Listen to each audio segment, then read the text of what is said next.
Bonjour à tous et bienvenue dans cette vidéo consacrée à la guerre d'Espagne qui s'est déroulée entre 1936 et 1939. Ce conflit a non seulement profondément marqué l'Espagne, mais il a aussi eu des répercussions à l'échelle internationale, servant de préambule à la Seconde Guerre mondiale. Au cours de cette présentation, nous allons explorer trois grands axes. Dans une première partie, nous évoquerons le contexte et nous expliquerons qui s'oppose lors de cette guerre civile. Dans une deuxième partie, nous verrons comment les pays étrangers sont intervenus, que ce soit pour soutenir les républicains ou les nationalistes. Et enfin, nous parlerons de la victoire des nationalistes dirigés par Francisco Franco et les conséquences de cette victoire sur l'Espagne et au-delà. Allez, c'est parti! Pour comprendre la guerre d'Espagne, il est essentiel de revenir sur le contexte politique qui a précédé le conflit. En 1931, la monarchie d'Alphonse XIII tombe et la Seconde République espagnole est instaurée. Ce changement marque le début d'un régime démocratique où le pouvoir est censé appartenir au peuple. Cette nouvelle république a été accueillie avec optimisme par de nombreux citoyens qui espéraient des réformes sociales, politiques et économiques. Cependant, elle a également suscité des tensions entre les différents groupes, notamment les républicains, les socialistes, les communistes et les conservateurs. Ces tensions vont progressivement s'accentuer et conduire à une polarisation extrême de la société espagnole. Ainsi, la Seconde République, bien qu'elle représente l'espoir d'un avenir meilleur, devient également le terreau de conflits internes qui aboutiront à la guerre civile en 1936. Sous la Seconde République, plusieurs réformes majeures ont été mises en place pour moderniser l'État et répondre aux aspirations du peuple. Ces réformes étaient essentielles pour tenter de réduire les inégalités et promouvoir un système plus juste. Tout d'abord, la laïcité a été instaurée, séparant l'Église de l'État. Cela a permis de limiter l'influence religieuse dans les affaires publiques et d'encourager une société plus pluraliste. Ensuite, des réformes agraires ont été entreprises pour redistribuer les terres agricoles. L'objectif était de rompre avec le système féodal encore toujours en vigueur et d'améliorer les conditions de vie des paysans en leur donnant accès à la terre afin de réduire la pauvreté rurale. Enfin, l'État a mis un accent fort sur l'éducation populaire. Des efforts ont été déployés pour élargir l'accès à l'éducation en construisant des écoles et en promouvant l'alphabétisation. Cela visait à élever le niveau culturel de la population et à encourager une conscience civique.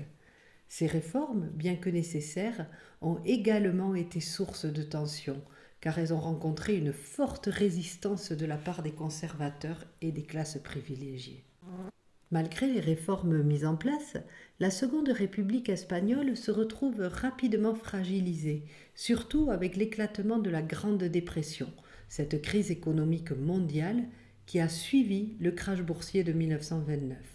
Celle-ci a eu des répercussions sévères sur la société espagnole, entraînant une augmentation du chômage et une détérioration des conditions de vie comme on l'a vu dans beaucoup de pays du monde.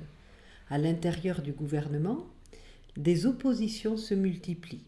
Les divergences idéologiques entre les différentes factions républicaines, socialistes, communistes compliquent la gouvernance.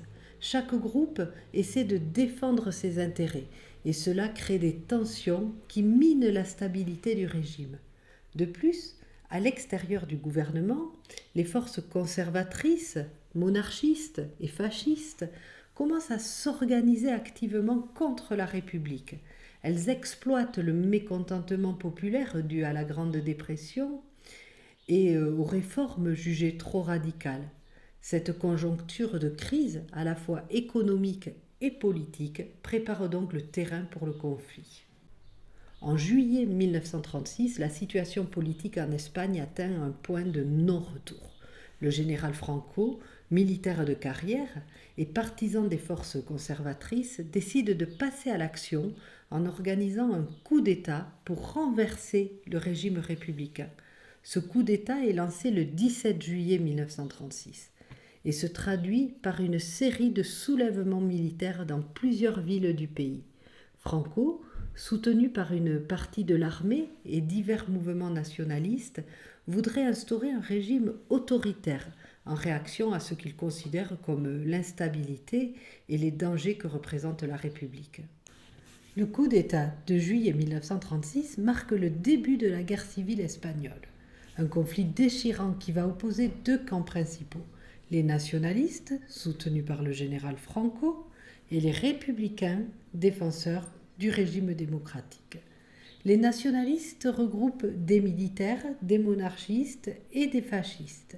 Ils cherchent à établir un pouvoir autoritaire et à restaurer un ordre conservateur. De l'autre côté, les républicains sont composés de divers groupes politiques tels que les socialistes, les communistes, des anarchistes. Ils défendent la démocratie et les réformes sociales initiées par la Seconde République. Malgré la diversité de leurs idéologies, ils s'unissent pour résister à l'agression des nationalistes. Cette guerre civile, qui va durer jusqu'en 1939, sera marquée par des combats acharnés, des atrocités et des souffrances humaines, puisque même des familles seront divisées. Cette guerre entre Espagnols va laisser des cicatrices profondes dans la société, qui ne sont d'ailleurs totalement pas apaisées aujourd'hui encore. Nous entrons maintenant dans la deuxième partie de notre cours, où nous aborderons les interventions étrangères durant la guerre civile espagnole. Les nationalistes, dirigés par Franco, bénéficient d'un soutien indéfectible de l'Allemagne nazie et de l'Italie fasciste. Ces régimes totalitaires voient dans le conflit espagnol une opportunité d'étendre leur influence et de tester leur capacité militaire dans ce contexte de préparation à la guerre. Concrètement, l'Allemagne envoie des avions, des tanks et des troupes pour soutenir les forces nationalistes. L'Italie, quant à elle, fournit également des hommes, des armes et un financement important. Ce soutien permet aux nationalistes de renforcer leur position sur le terrain et de mener des offensives décisives. Cette intervention extérieure est d'une importance cruciale car elle illustre la dynamique internationale de l'époque où les grandes puissances se préparent à un conflit mondial imminent. Dans ce contexte de guerre civile, l'URSS apporte son soutien aux républicains. En tant que bastion du communisme, l'Union soviétique voit dans la défense de la République espagnole une lutte contre le fascisme et une opportunité de promouvoir ses idéaux. L'URSS envoie donc des armes, des munitions et même des conseillers militaires pour aider les forces républicaines. Toutefois, ce soutien est entaché de difficultés logistiques. Les voies d'approvisionnement sont souvent menacées par les avancées des nationalistes et le transport de matériel devient un véritable défi. De plus, les républicains doivent également gérer des tensions internes entre leurs différents courants politiques, ce qui complique l'utilisation efficace de l'aide soviétique. Malgré ces obstacles, le soutien de l'URSS reste essentiel pour les républicains, leur permettant de continuer la lutte, même si la situation devient de plus en plus précaire pour eux. Alors que le conflit en Espagne s'intensifie, les démocraties occidentales, particulièrement la France et le Royaume-Uni, adoptent une politique de non-intervention. Cette décision est motivée par plusieurs facteurs, dont la peur d'une escalade du conflit en Europe et le désir d'éviter une implication directe dans une guerre civile. Bien que les gouvernements français et britanniques soient conscients des dangers que représente le fascisme, ils craignent que leur intervention ne soit perçue comme un soutien direct aux républicains. Ainsi, malgré les appels à l'aide et la détresse croissante des forces républicaines, ces nations préfèrent rester en dehors du conflit. Cette politique de non-intervention a des conséquences importantes. Elle laisse les républicains largement isolés, tandis que les nationalistes, eux, bénéficient d'un soutien actif des régimes totalitaires. En fin de compte, cette approche illustre les complexités de la diplomatie internationale à l'époque et la difficulté pour les démocraties de s'unir face à la montée du fascisme. Malgré la politique de non-intervention des grandes démocraties occidentales, de nombreux volontaires étrangers viennent se battre aux côtés des républicains espagnols. Ces groupes de combattants forment ce qu'on appelle les brigades internationales. Ces brigades sont composées de personnes venant de divers pays, dont la France, l'Italie, les États-Unis et même l'URSS. Ces volontaires sont souvent motivés par des idéaux de justice sociale, de lutte contre le fascisme, de soutien à la démocratie. Ils apportent non seulement leur courage, mais aussi des compétences militaires et un sens de la solidarité internationale. Cependant, l'engagement des brigades internationales est complexe.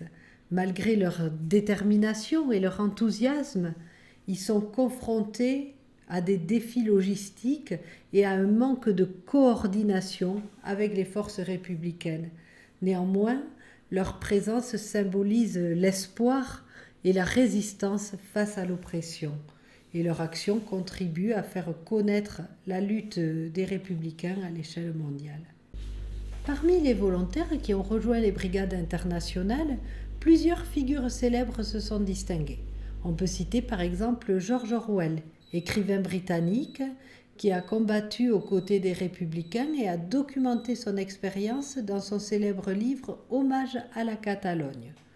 Son témoignage met en lumière les luttes internes au sein du camp républicain et les dangers du totalitarisme.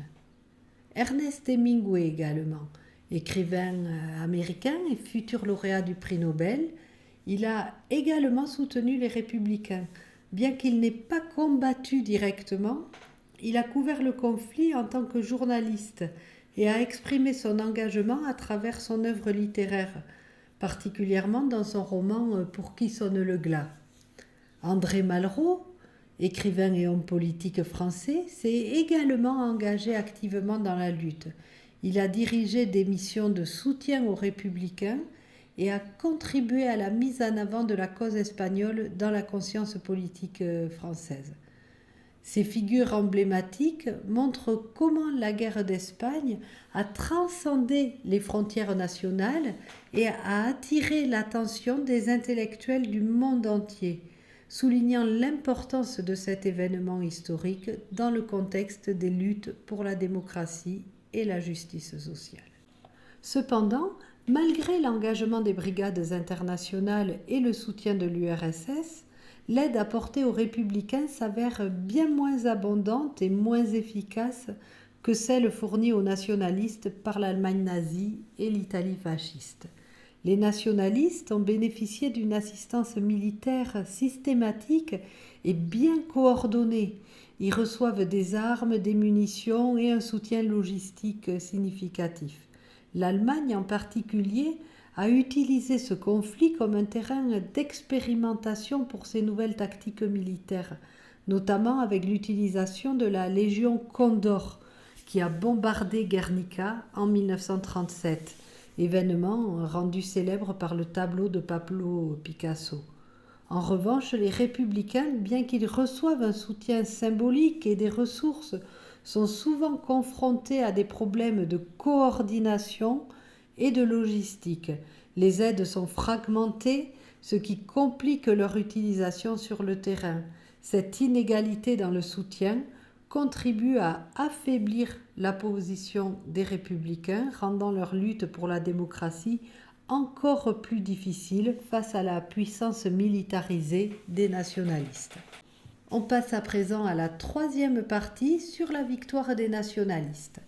En 1939, les nationalistes, sous le commandement de Francisco Franco, parviennent finalement à prendre le contrôle de l'ensemble du pays, vainquant ainsi les forces républicaines qui, malgré leur courage et leur détermination, ne peuvent plus résister à l'avancée de leurs adversaires. La chute de Madrid en mars 1939 marque l'aboutissement de ce conflit dévastateur. Les conséquences de cette victoire sont profondes. À la suite de la victoire des nationalistes en 1939, de nombreux partisans des républicains se trouvent dans une situation désespérée. Pour échapper à la répression et à la persécution de Franco, beaucoup choisissent de fuir l'Espagne en traversant les Pyrénées. Ce mouvement massif de réfugiés est connu sous le nom de retirada.